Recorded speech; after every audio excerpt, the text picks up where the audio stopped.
Well, the other character I wanted to ask you about was one of my other favorites, which you can probably guess would be, he goes by many names, the deacon, the pope, church. Where does he come from? Our fearless leader, Joe's boss, new boss. I'm not going to be telling you a whole bunch about that. Mr. Church is a very mysterious character, and he will remain mysterious in different ways throughout the book.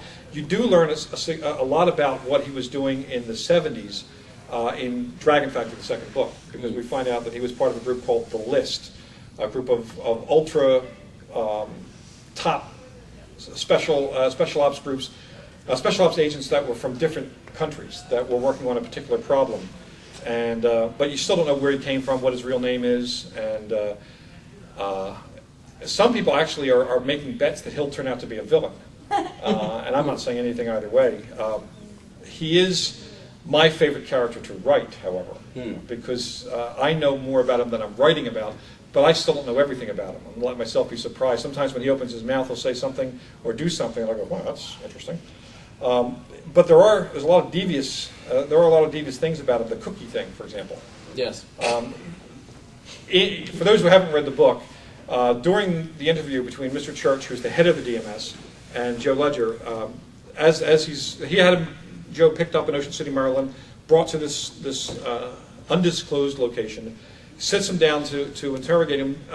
We don't know at first that he's actually interviewing him for the job, but it's very weird. And he puts out a plate of cookies, vanilla wafers and Oreos, and the selection of which cookie Joe takes, how he eats it, when he takes it, everything that's in that has a psychological connection to the way in which people who screen spies would work. There's nothing in there that's pure chance. Everything there is based on psychological screening. Joe is only partly aware of that, and it's one of Church's tricks. But there's also other things about the cookies later on. Everything about the cookies actually has a meaning. To the point where now, when I do book signings, I usually have a stack of Oreos at my signings. Do you take a look at who takes them and when and how they eat them? Actually, I do. I'm trying to apply Church's logic because I still distrust anyone who would take a vanilla wafer over an Oreo.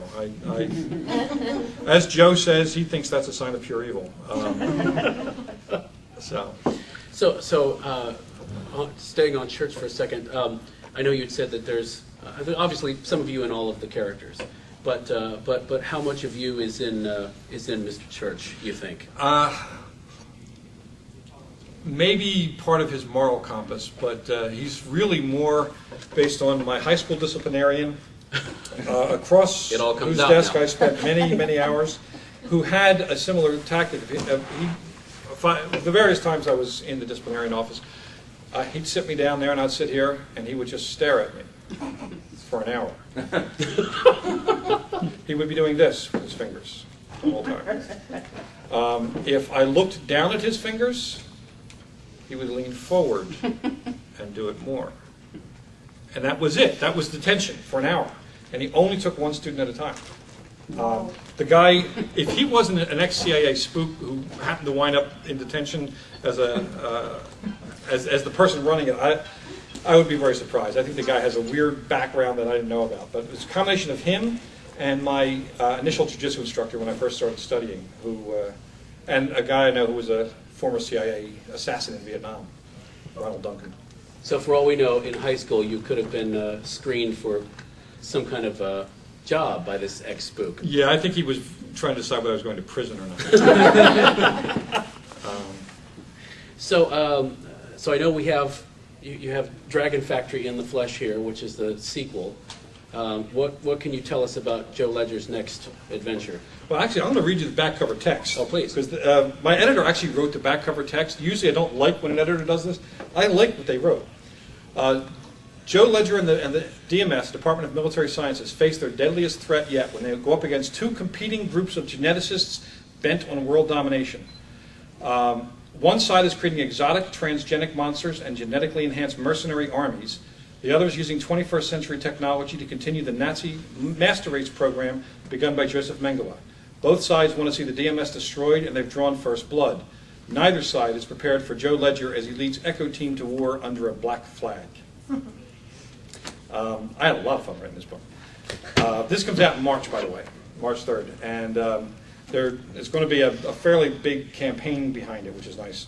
And it does not include zombies, by the way. I know I'm a zombie guy too, but the Joe Ledger series is not a zombie series. It's science gone wrong, and guns are being used to control that.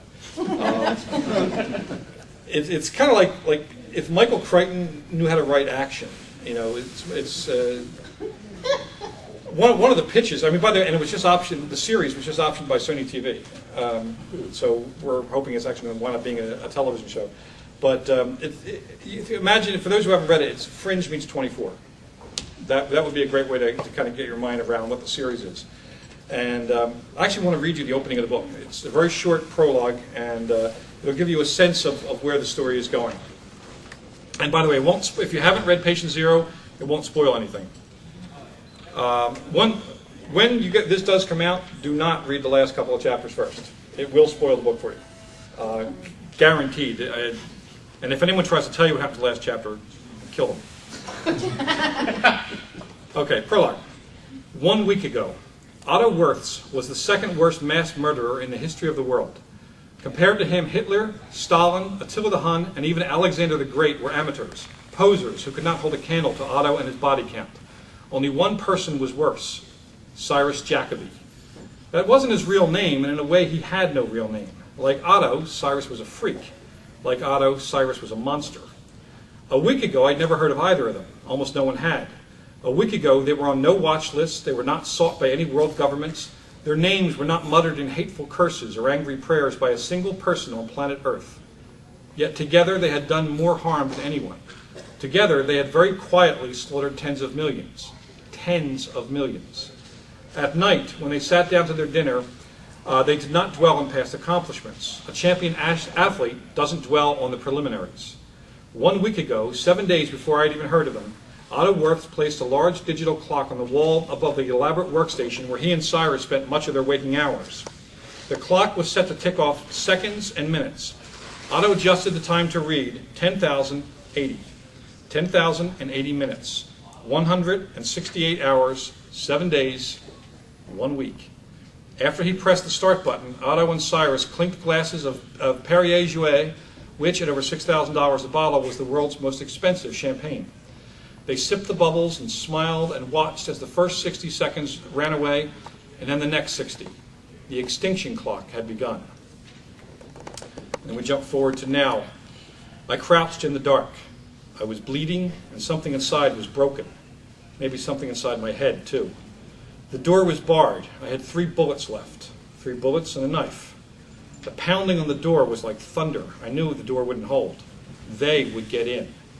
Somewhere, the extinction clock was ticking down. If I was still in the room when it hit 0, more people would die than perish during the Black Death and all of the pandemics put together. I thought I could stop them. I had tried to stop them. I had to. It was down to me or no one. It wasn't my fault I came into it so late. They just chased us and messed with our heads and ran us around, and by the time we knew what we were up against, the clock had nearly run its course. We tried. Over the last week, I left a trail of bodies behind me from Denver to Costa Rica to the Bahamas. Some of those bodies were human. Some, well, I don't know how you would call them. The pounding was louder. The door was buckling, the crossbar bending. It was only seconds before the lock or the hinges gave out, and then they'd come howling in here. Then it would be them against me. I was hurt. I was bleeding. I had 3 bullets and a knife. I got to my feet and faced the door, my gun in my left hand, my knife in my right. I smiled. Let them come. And that's how the book opens.